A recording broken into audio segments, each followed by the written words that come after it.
So hello students, নতুন একটা ভিডিওলৈ স্বাগতম জনাইছোঁ। সো আজিৰ ভিডিঅ'ত আমি আকৌ এই ফিজিক্স এক্সাম যেটো এছএক বোৰ্ডৰ হৈছিল 2026 সেইটোৰ কুৱেশ্যনবোৰ কণ্টিনিউ কৰিম। সো লাষ্ট ক্লাছত আমি ডিছকাছ কৰিছিলোঁ 1 মাৰ্কৰ কুৱেশ্যন, তাৰ এটা ভিডিঅ' আছে। 2 মাৰ্কছৰ কুৱেশ্যনবোৰৰ নিউমেৰিকেলবোৰ কুৱেশ্যন আমি ডিছকাছ কৰিছোঁ, তাৰো ভিডিঅ' আছে। তো তোমালোকে যদি চাব বিচাৰা তো তোমালোকে লিংকত টাইপ কৰি ডেছক্ৰিপশ্যনত তাৰ পৰা চাব পাৰা।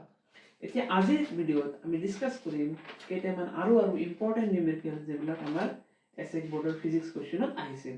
এতিয়া আমি 2 মাৰ্কছৰ এটা আমাৰ ইম্পৰ্টেণ্ট কুৱেশ্যন আছিল, যেটো লাষ্ট ভিডিঅ'ত আমি ডিছকাছ কৰিব পৰা নাই, কাৰণ কুৱেশ্যনটো অলপ ইম্পৰ্টেণ্ট হয় আৰু অলপ লেন্থিও হয়। সেইকাৰণে ভাবিলোঁ যে এটা ভিডিঅ' বনালে বেছি ভাল হ'ব। কোনটো কুৱেশ্যন? 2 নম্বৰৰ জি নম্বৰ কুৱেশ্যন। কুৱেশ্যনটো কি আছে?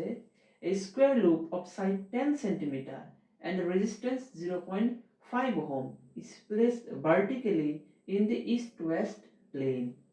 A uniform magnetic field of 0.10 Tesla is set up across the plane in the northeast direction. The magnetic field is decreased to 0 in 0.7 seconds at a steady rate. Determine the magnitude of the induced EMF. Induced EMF for magnitude ওলাব লাগে। এটা কোন চ্যাপ্টাৰৰ question? Electromagnetic ইন্ডাকশনৰ। ঠিক আছে, এটা given কি আছে সেইটো আমি লিখিলো, তাৰপিছত আমি এটা সলিউশন কৰোঁ। এতিয়া এটা স্কয়াৰ লুপ আছে। স্কয়াৰ লুপটো ৰেজিস্ট্যান্স দিয়া আছে আৰু স্কয়াৰ লুপৰ সাইড দিয়া আছে 10 cm হয়। তো সাইডৰ আমাৰ question number 2 G. So side দিয়া আছে 10 cm, এটুকু আমি এনেকৈ লিখিব পাৰো 10 * 10⁻² মিটাৰ। মিটাৰত কনভাৰ্ট কৰি দিলো। ৰেজিস্ট্যান্স আছে 0.5 ওহম। এতিয়া কি কৈছে যে আমাৰ স্কয়াৰ লুপটো কেনেকুৱা আছে? ইষ্ট ওয়েস্ট প্লেনত ভাৰ্টিকেলি ৰাখি দিয়া হৈছে। এতিয়া তোমাক মই এটো বুজাব ট্ৰাই কৰো। সাপোজ এটা ডায়াগ্ৰামটো ড্ৰ কৰিছো মই। সো এটো নৰ্থ পোল, এটো সাউথ পোল, এটো ইষ্ট, এটো ওয়েস্ট। এতিয়া স্কয়াৰ লুপটো কি আছে? ইষ্ট ওয়েস্ট এক্সিসৰ ওপৰত ভাৰ্টিকেলি আছে। তাৰ মানে আমি এতিয়া সৰুকে যদি দেখাই দিও, সাপোজ এটো এটা স্কয়াৰ লুপ, এই স্কয়াৰ লুপটো কি আছে এনেকে ইষ্ট আৰু ওয়েস্ট এক্সিসৰ ওপৰত এনেকে ভাৰ্টিকেলি এনেকে আছে। এইটো কোশ্চেন এনেকে আছে, বুজিছা? এনেকে বহি আছে স্কয়াৰ লুপটো। এতিয়া ম্যাগনেটিক ফিল্ড ক'ত আছে? ম্যাগনেটিক ফিল্ড আছে নৰ্থ ইষ্ট। ম্যাগনেটিক ফিল্ড ক'ত আছে? North east. নৰ্থ আৰু ইষ্ট। তেতিয়া আমাৰ ম্যাগনেটিক ফিল্ড কোনফালে হ'ব জানা? এই নৰ্থ ইষ্টৰ মাজত এনেকে। এইটো হ'ব ম্যাগনেটিক ফিল্ড। এতিয়া এটো এনেকে ইফালে আমি কি কৰি যাব পাৰো? তো নৰ্থ ইষ্টত আমাৰ ম্যাগনেটিক ফিল্ড নৰ্থ আৰু ইষ্টৰ মাজত ৰাখিব লাগিব। আৰু আমাৰ ইয়াত আছে স্কয়াৰ লুপটো এনেকে বহি আছে।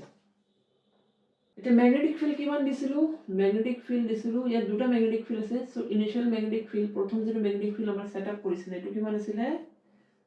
0.10 টেসলা। এটো আছিল। এটা কি কৰিছে? ম্যাগনেটিক ফিল্ডটো কিমান সেকেন্ডত আমাৰ কি হৈছে? 0 হৈ গৈছে। ডিক্রিজ টু 0 কিমান সেকেন্ডত? 7 সেকেন্ডত।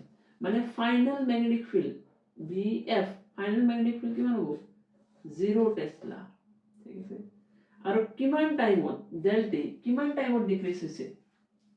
কিমান টাইমত ডিক্ৰিজ হৈছে? ডেল্টা স্মল লেটাৰ লিখি দিও 0.7 সেকেন্ডত। এটা কি ওলাব লাগে? Induced EMF question mark. So আমি জানো ইনডিউসড EMF এর ফর্মুলা কি আছিল? d phi by dt। Rate of change of magnetic flux কার সমান হয়? ইনডিউসড EMF এর সমান হয়। এটা ম্যাগনেটিক ফ্লাক্স চেঞ্জৰ ওলাব লাগে ডিভাইড বাই টাইম, কিমান টাইমত চেঞ্জ হয়। এটা এটো আমি এনেকে লিখব পাৰো। চেঞ্জ ইন ম্যাগনেটিক ফ্লাক্স মানে কি? Final magnetic flux minus initial magnetic flux. আর কিমান টাইমত চেঞ্জ হৈছে। এতিয়া dt যেটো ভ্যালু হ'ব না, dt ভ্যালু মানে ডেল্টা ভ্যালু একই বস্তু, এটা হ'ব 0.7 সেকেন্ড। এটা এটো কি লাগে? চেঞ্জ ইন ম্যাগনেটিক ফ্লাক্স ওলাব লাগে। এটা ম্যাগনেটিক ফ্লাক্সৰ ফৰ্মুলা কি হয়? ম্যাগনেটিক ফ্লাক্সৰ ফৰ্মুলা হয় BA cos থিটা। এটা কি আছে? স্কয়াৰৰ লুপ যেটো আছে তাৰ সাইড দি আছে। তো সাইডৰ স্কয়াৰ কৰিলে কি পাম? আমি স্কয়াৰ লুপৰ এৰিয়া পাম। এৰিয়াটো কিমান হ'ব? এৰিয়াটো কিমান হ'বচোন? ইয়াৰ স্কয়াৰ কৰিব লাগিব। মানে মই কি 100 * 10^² কৰিলে -4 মিটাৰ স্কয়াৰ আহি যাব। এতিয়া নেক্সট বস্তুটো তুমি ইয়াত চোৱা থিটা লাগে যে থিটাটো কিমান হ'ব থিটাটো এইটোৱে হ'ল আমাৰ ইম্পৰ্টেণ্ট বস্তু এতিয়া দেখা লুপটো এনেকুৱা আছে ঠিক আছে স্কুৱেৰ লুপটো এনেকুৱা আছে স্কুৱেৰ লুপ এনেকুৱা আছে এতিয়া স্কুৱেৰ লুপৰ নৰ্মেল ভেক্টৰটো এনেকৈ হ'ব স্কুৱেৰ লুপৰ যিটো এৰিয়া ভেক্টৰ এনেকৈ হ'ব তো এৰিয়া ভেক্টৰ নৰ্থৰ ফালে আৰু মেগনেটিক ফিল্ড এইফালে তো তুমি চোৱা এংগেলটো কিমান বনিলে এইটো বনিলে কি না স্কুৱেৰ লুপটো ইষ্ট ৱেষ্ট ডাইৰেকশ্যনত তাতে আমি নৰ্মেল দিছিলোঁ এনেকৈ নৰ্থৰ ফালে এৰিয়া ভেক্টৰ ঠিক আছে আৰু মেগনেটিক ফিল্ড আছে এইফালে তো আমাৰ এংগেল কিমান বনিব নৰ্থৰ ডাইৰেকশ্যনৰ মাজত আৰু মেগনেটিক ফিল্ডৰ মাজত এংগেল বনিব 45 ডিগ্ৰী তো এংগেল বনিব কিমান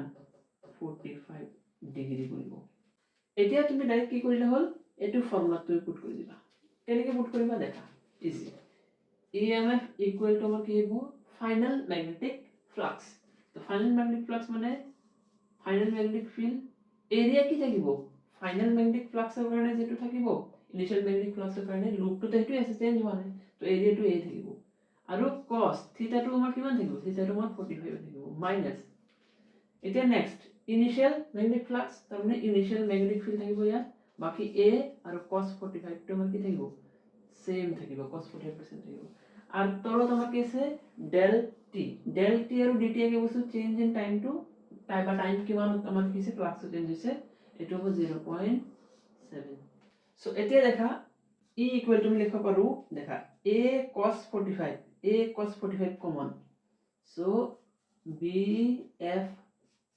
minus bi a cos 45 common রইলো তলত আমার হবে 0.7 সেকেন্ড তো ফাইনাল ম্যাগনেটিক ফিল্ড 0 হবে তো এটা আই গেল আমার 0 মাইনাস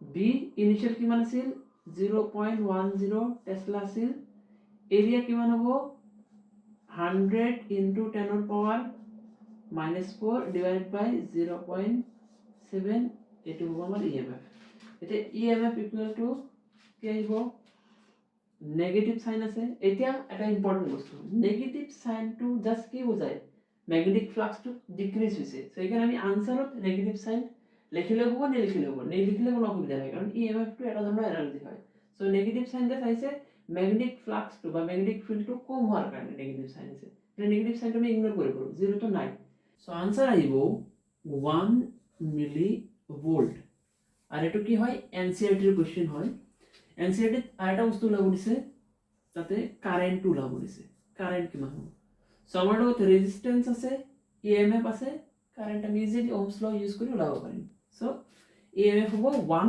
ভোল্ট